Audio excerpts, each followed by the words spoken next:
Hello friend, आपका स्वागत है शॉर्ट हैंड स्टडी क्लासेस में। मेरा नाम है पूनम और आज हम डिक्टेशन लिखेंगे। तो चलिए वीडियो स्टार्ट करते हैं। ये है डिक्टेशन नंबर 21। इससे पहले हम 20 डिक्टेशन लिख चुके हैं। ये डिक्टेशन उन स्टूडेंट्स के लिए है जो अभी शॉर्ट हैंड सीख रहे हैं। जो स्टूडेंट्स रेगुलर डिक्टेशन लिख रहे हैं वो जानते होंगे कि जैसे जैसे हम कोर्स कंप्लीट करते जा रहे हैं वैसे वैसे डिक्टेशन का लेवल बढ़ता जा रहा है। यहाँ मैं जो स्टूडेंट्स को कुछ कंफ्यूजन है उसको क्लियर करना चाहती हूँ। मैं डिक्टेशन जब बोलती हूँ तो बताती हूँ कि यदि आपसे डिक्टेशन के बीच में कोई ऐसा शब्द आए जिसकी आउटलाइन आपसे ना बने तो आप उसका पहला अक्षर बनाकर छोड़ दें।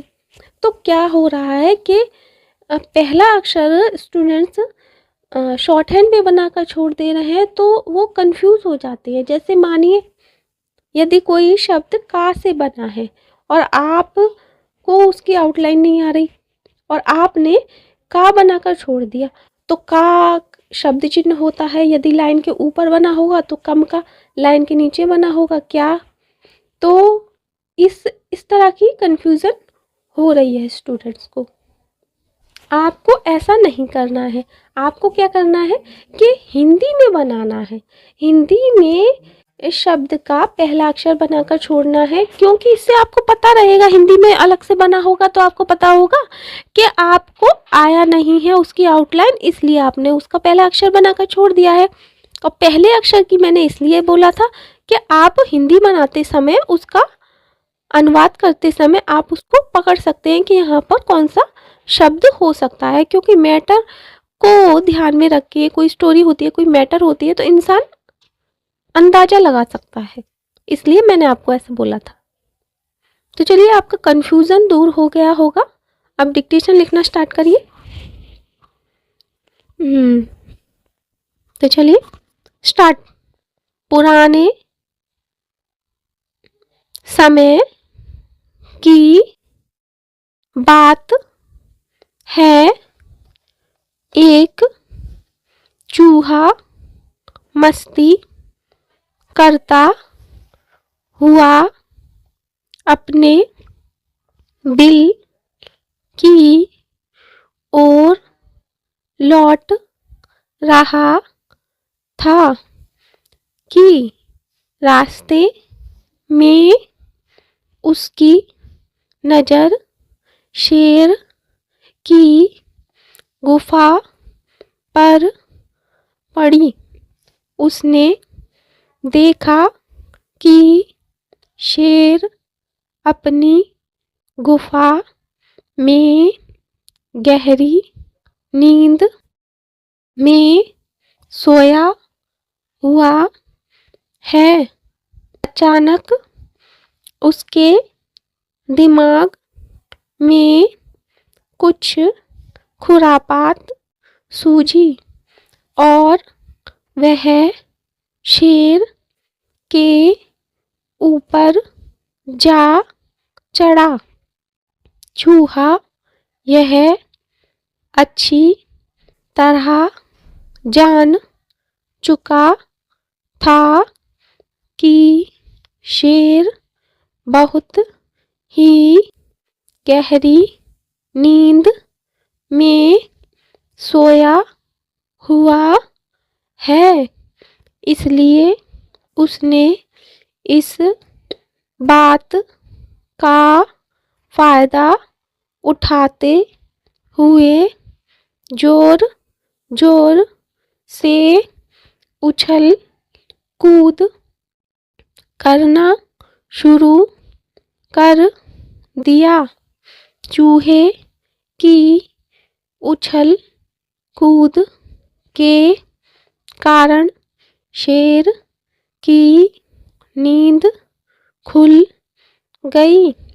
शेर ने अपनी आँखें खोलकर देखा कि एक नन्हा चूहा उसके ऊपर कभी इधर तो कभी उधर घूम रहा है, तो कभी जोर जोर से कूद रहा है।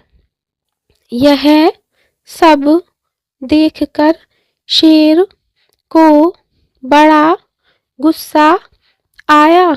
उसने झट से चूहे को अपने नुकीले पंजों में जकड़ लिया। चूहा शेर को गुस्से में देखकर बहुत डर गया।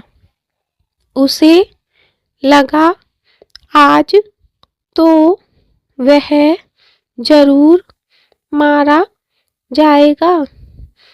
उसने शेर से विनती की, शेर महाराज, मुझसे बहुत ही बड़ी भूल हो गई है। कृपया करके आप मुझे माफ कर दो। मुझे मत मारो। अगर आप मुझे जाने देंगे तो मैं आपका एहसान कभी नहीं भूलूंगा और जीवन में मुझे कभी मौका मिला तो मैं आपके इस उपकार को अवश्य चुका दूंगा। चूहे की बात सुनकर शेर को हंसी आ गई। शेर बोला, तुम इतने छोटे होकर भला मेरे लिए क्या कर पाओगे। स्टॉप। अब क्या करना है आपको, इस डिक्टेशन की सबसे पहले आपको हिंदी में अनुवाद करना है।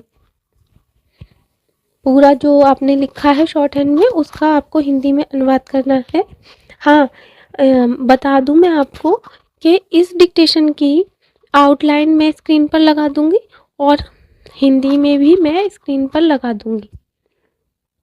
तो आप हिंदी अनुवाद करिए पहले इसका डिक्टेशन का और उसको चेक करिए, और जो आपने शॉर्ट हैंड में लिखा है उसे भी आप जो आउटलाइन में यहाँ स्क्रीन पर लगा दूंगी उससे चेक करिए। और जो शब्द आपसे नहीं बने, यानी कि जिन शब्दों की आउटलाइन आपसे नहीं बनी है उन शब्दों को आप देख लें और उनको उनकी आउटलाइन को बना लें और उन्हें प्रैक्टिस कर लें। प्रैक्टिस करने के बाद उन शब्दों को आप इस डिक्टेशन को दोबारा से लिखेंगे। ठीक है, दोबारा से लिखेंगे, फिर दोबारा से आप इसका हिंदी अनुवाद करेंगे। इस तरह यदि आप डिक्टेशन लिखेंगे, इस तरह हैबिट बनाएंगे, तो आपकी स्पीड भी जल्दी बढ़ेगी और आपका कॉन्फिडेंस भी बढ़ेगा। और आप जैसे अब अटक रहे हैं, आउटलाइन आपसे कोई नहीं बन पा रही है, कोई शब्द चिन्ह आपसे नहीं बन पा रहा है, वो सारी गलतियाँ आपकी नहीं होंगी। और देखिए, एग्ज़ाम हॉल में होता क्या है आप जानते होंगे, नहीं जानते हो तो मैं यहाँ बता देती हूँ कि डिक्टेशन बोली जाएगी। ठीक है, तो आप डिक्टेशन लिखेंगे, आपकी डिक्टेशन वाली कॉपी चेक नहीं होगी। आपकी कौन सी कॉपी चेक होगी, आपको डिक्टेशन को जो बोली जाएगी उसका हिंदी अनुवाद करके आपको टाइप करना होगा और उसे चेक किया जाएगा, वहाँ देखी जाएंगी आपकी गलतियाँ। तो क्या ज़रूरी है, आपको ज़रूरी है कि आप जो लिख रहे हैं वो आप समझ पाएँ कि हमने क्या लिखा है। शॉर्ट हैंड का मतलब ही ये है, आप कितना भी शॉर्ट लिखें लेकिन आपको पता होना चाहिए कि आपने लिखा क्या है, आप उसको अनुवाद कर पाए, तभी आप सक्सेस हो पाते हैं शॉर्ट हैंड में। तो आप इस हैबिट को हमेशा बना के रखेंगे कि जब भी आप डिक्टेशन लिखेंगे तब आप उसको अनुवाद ज़रूर करेंगे। ठीक है, इन बातों को ध्यान रखिए और रेगुलर डिक्टेशन लिखते रहिए। हाँ, एक बात और, प्रैक्टिस आपको रेगुलर करनी है, प्रैक्टिस में बिल्कुल भी कंजूसी नहीं करनी। अगर आप चाहते हैं कि आप गवर्नमेंट जॉब आपको चाहिए, आप स्टेनोग्राफर बनना चाहते हैं, तो आपको प्रैक्टिस तो करनी ही होगी, वो भी रेगुलर। धन्यवाद।